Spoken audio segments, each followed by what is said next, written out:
folks, to another great episode of I've Got a Theory. I'm here with a new friend, Fawn, Liebengood.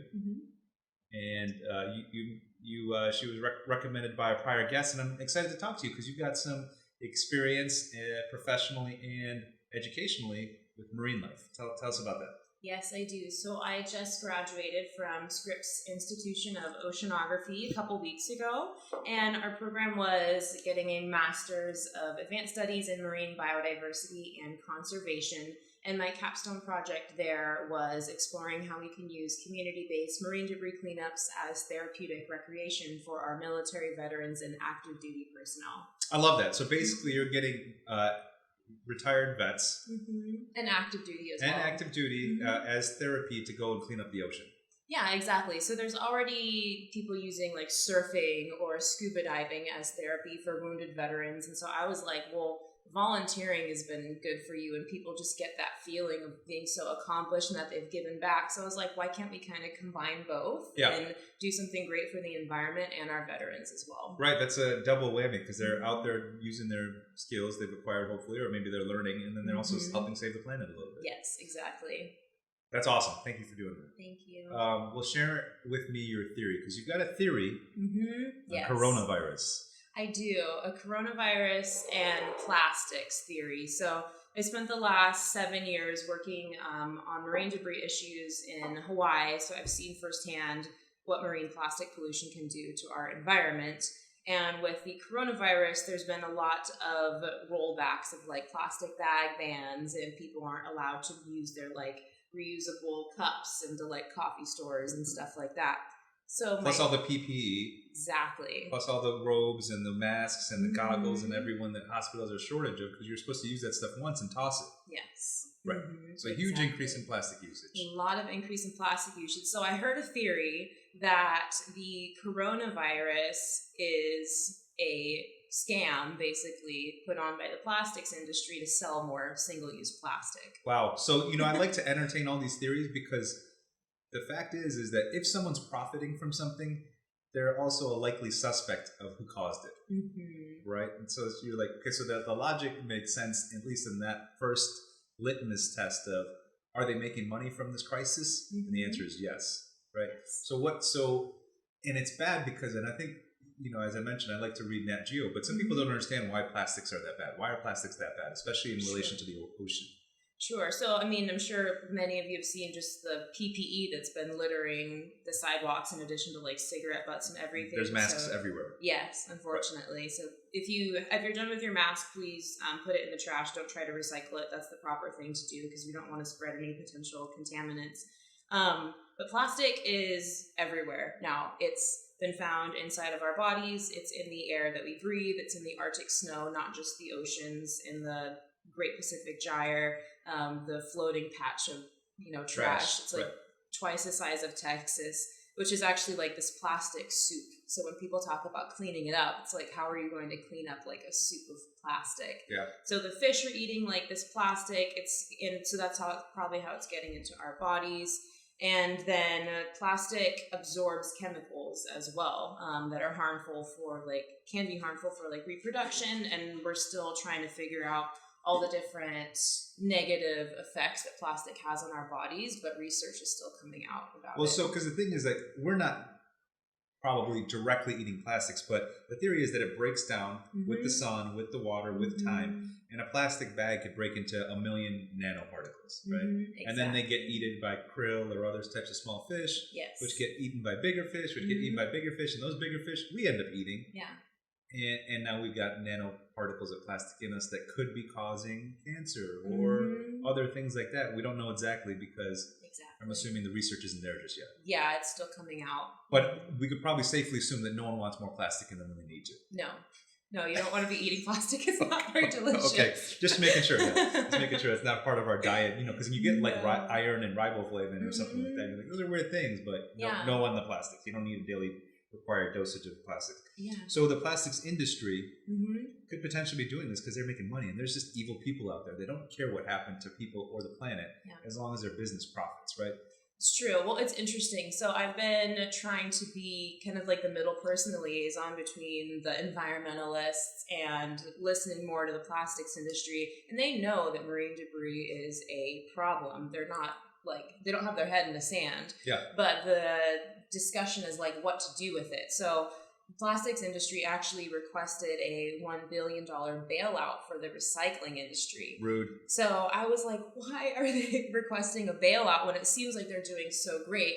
So according to the plastics industry, they're actually taking a hit because people are like spending less. So it's like less on packaging, less plastic bags for just going out and shopping. But on the same time, they're making so much money from single-use products like healthcare. So well, shipping and packaging too, right? I mean, you know, if you can avoid going to the store because stores were closed, people are getting everything on Amazon. Yes, and Amazon loves to ship like one thing in a box with a bunch of plastic. Yeah, you're always shocked. You're like, why is this box this big? And I just got this thing right here. Yes, so yeah, it was interesting. So it definitely, we'll see what happens with it, but it was like there's a lot more to the story than you would think. Yeah, I mean, maybe it's a coordinated effort, maybe it's not. Well, let me pitch something to you because I've heard a conflicting theory. So I like coronavirus theories right now are hot. Okay. I heard someone say that maybe coronavirus was invented by climate change scientists to prove climate change because now, as a case study, we've now proven how much impact humans and human activity has on pollution for the planet. What do you think about that one? Whenever I hear that, I always think about how swift our reaction to the coronavirus was, and it's like, why can't we do that for climate change? Yeah. You know, like, why can't we take immediate Well, that's because half the steps? people don't believe climate change is real, and that's a hoax. Yes, but climate change is real. Climate change is real. Yeah. Yes, there's facts, real. and then there's fake facts.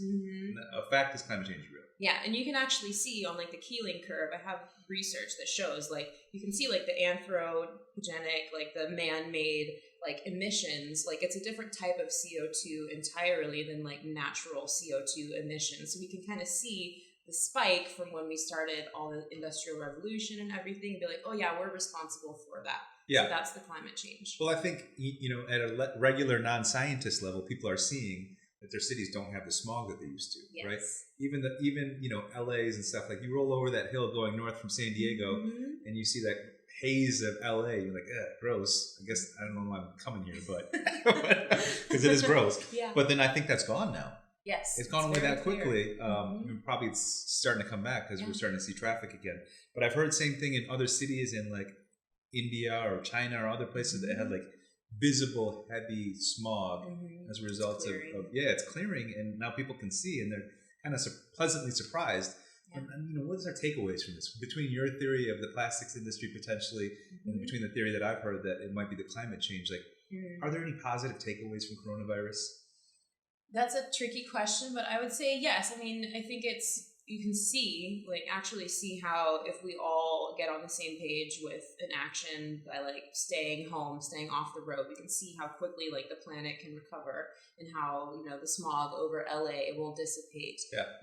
So I think once we all come together and decide to do something, like, we have so much power, but we haven't done that for things like plastic yet or climate change. I remember talking to a buddy and he was like, it's hopeless. We don't have a chance. I was like, that's not true. We've done this once before.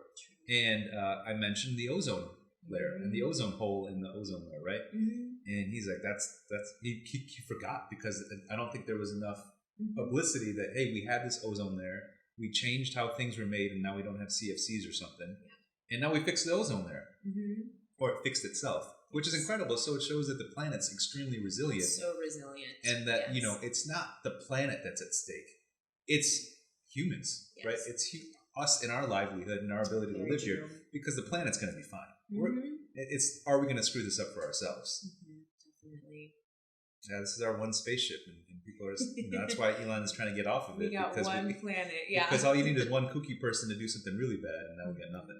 Yes, unfortunately. But no, I mean, coronavirus is tricky. I mean, I think a lot of people, they have, you know, gone into coronavirus in quarantine trying to find like a hobby or something that they can do. And I know a lot of people have started like trying to not use single-use products, or like, oh, how can I make my own like toothpaste or shampoo, and so I don't have to keep buying things in like plastic containers, because they realize how much of an issue it is. That's such a small grassroots effort, but we kind of need like a whole like huge shift in entirely. Now it's changing industries that depend on this. Yeah. That's hard to do, because the first thing that an industry or organization wants to do is stay the course, right? And they want to make 1 degree turns either way, not 90 degree turns. Yeah, well, it's interesting, especially with like recycling. So a lot of major corporations are committing to using like 50% or 100%, recycled material in their products. But the issue is there isn't the material there for them to use, because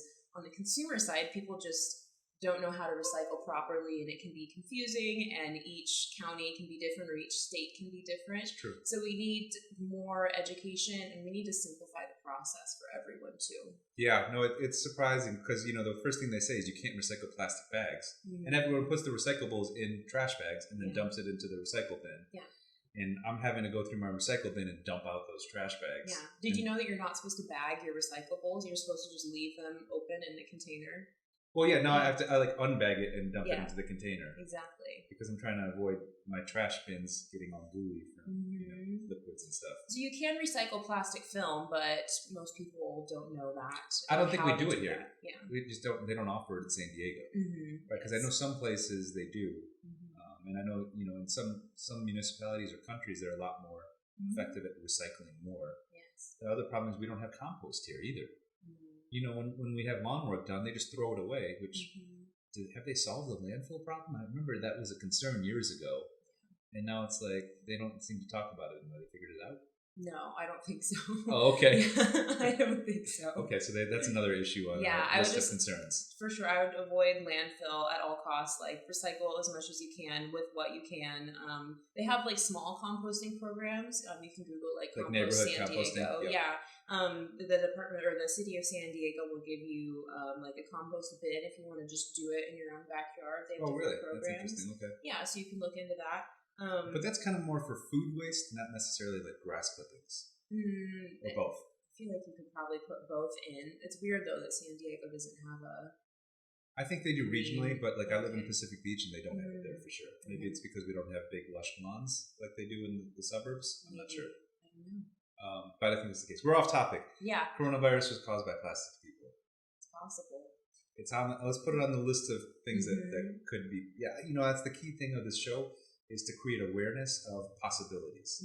Right. My goal is to always have conversations with people and have them think, one, I didn't think of that, and two, okay, that's a possibility.